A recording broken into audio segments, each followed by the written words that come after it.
Hi, I'm Dave, an Army veteran, and this is my service dog Grunt, and welcome to Cooking with a Veteran. Okay, welcome back to Cooking with a Veteran. I'm your host, Dave Rogers, and today we're going to be talking about making beef stew. And before I get into today's lesson, someone was asking me about, talking more about how much of the ingredients that I use, and that varies. It varies on a couple of different things. Number one, how many people are you cooking for? And also number two, what size pot are you using? So as many of you know, I like to use, my grandmother's sauce pot for cooking a lot of my stews and stuff like that. And this is a nice sized pot. You can actually feed up to 6 people some really hearty meals with this kind of pot right here. But the trick that I learned, if you really want to ensure that you're not overcooking or undercooking a lot of the food, is to take, especially for like a stew, take all of your big raw vegetables, chop them up ahead of time, and before you start cooking, put them into the pot until they fill up about halfway. Okay? And that right there will let you know that you're not putting in too many vegetables. Remember, like with beef stew, you're going to put in other things. Your meat, the broth, you're going to put in your seasoning, okay? All those things that you're going to put in. And so it's really good to just make sure with your big, like I said, with your big vegetables, your potatoes, your carrots, your celery, your slices of tomato, and any other roots that you're going to use, is that you put them in here, fill it up about halfway, and then that's the proper amount of vegetables that you should be using to cook your beef stew. Okay, so let's look at the ingredients that we're going to use today. Of course, we're making beef stew. So I have my chuck here. I have short rib. I love the flavor of short rib to a stew. I have my beef oxtail, which I'm going to make my broth with. I have some more garlic and ginger. The potatoes, I have some nice big Idaho potatoes, but I also have some red potatoes, the purple potatoes, some white potatoes, the small ones. I'm going to cut those up and put them in there. I like to put corn into it. All right, I have some fennel root, which I love the flavor of fennel root. I got my celery, I got my green onion, I got my carrot, I got my parsnip, okay? I also have this mixture of different style of the, rainbow kind of carrots. So you have the red carrot, the orange carrot, the white carrot. They didn't have any of the big packs today, so I got the small pack, and that's fine because they're nice bite size. I got my peppers already cut up. I got some really great heirloom tomatoes. I like to add a little bit of the tomatoes into it. And of course I have my red onion, okay? So we have a nice mixture of meat and vegetables. And of course I have my seasoning here. And again, when we're talking about seasoning, it's to taste really. Not everybody likes all the types of seasonings. I use adobo, I use a little bit of pepper, I have my saffron here, and I have my vegetable broth, which is going to go into this meal also. All right, so let's get started. All right, so once again, I'm going to go ahead and cut up some ginger and some onion. And again, I'm going to leave the skin on the ginger. It is good for you, okay? I'm not going to cut them too small because, like I said, I like a really hearty type of vegetable meal, as you've seen in cooking my other meals.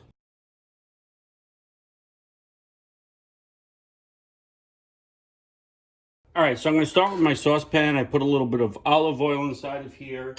I'm going to put in some of my ginger and garlic into here to get this going.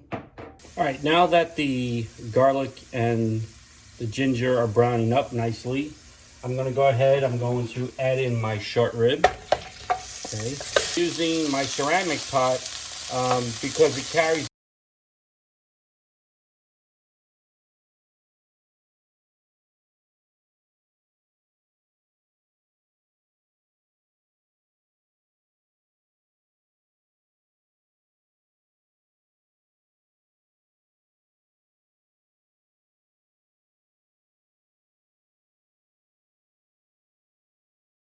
All right, so I washed all my root vegetables up. I'm going to go ahead and start cutting these so that we can add them into the stew when it's time. And while I'm doing this, and again, you notice while I washed them, I didn't take the skins off the roots of vegetables.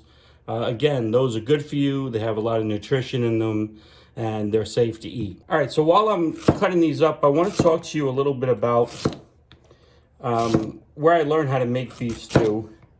And I actually learned in the Army. I was the supply NCO for a unit, and the chef, the cook for the unit, he was out sick, and he needed me to order some beef stew, ingredients for beef stew, for going to the range. So I couldn't find the order book, and I called the company up that we order from, and I said, you know, I have to order some ingredients for beef stew because we're going to the range, and the cook wants to make some beef stew for the guys. The guy at the company told me that they had canned beef stew, like, you know, like you were growing up, the chunky beef stew. And I was like, are you sure? You know, he goes, yeah, no, there's great chunks in it of meat and vegetables. We sell it all the time to schools. It'll be perfect.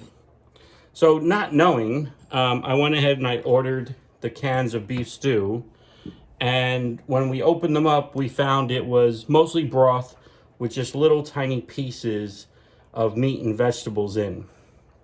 I got in trouble with my commander because I told him that I ordered all the stuff for the field, but it was only broth. And it was a very expensive lesson because I ended up buying pizza for 150 guys out there on the range that day. And so because of that, the chef took me into the kitchen and he showed me his process and what he went through to make beef stew.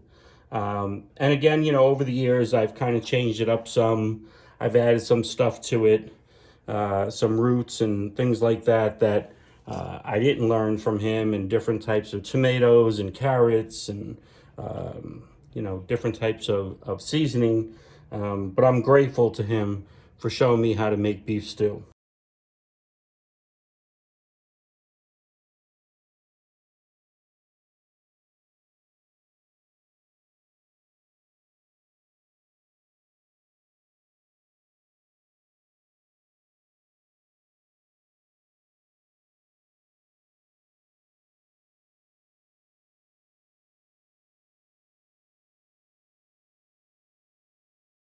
Now that all my vegetables are cut up, my seasoning is prepared, it's time to prepare the meat to go into the stew.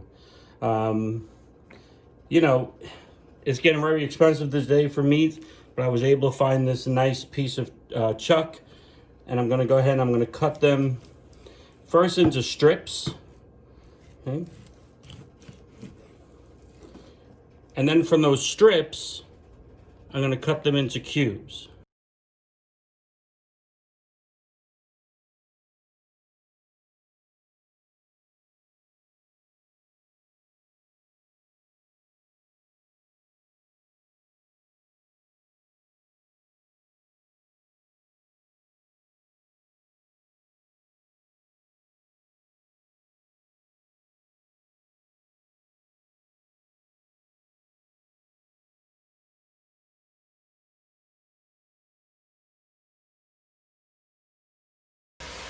All right, you see that the beef is starting to brown up nicely.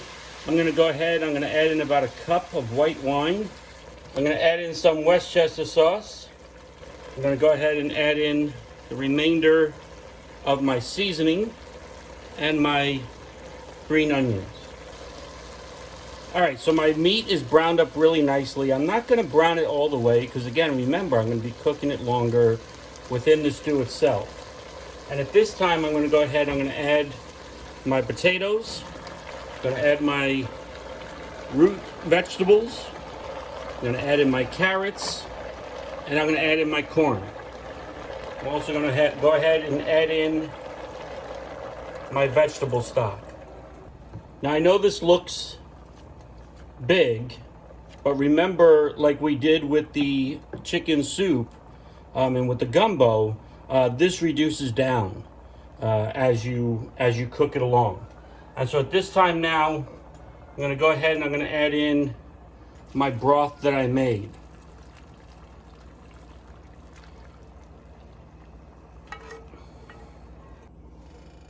All right, so it's been sitting for about 20 minutes now, and you can see, again, I've been mixing up a little bit as it goes down. You can see that there's still lots of vegetables in there, all right, but they've just reduced down a little bit.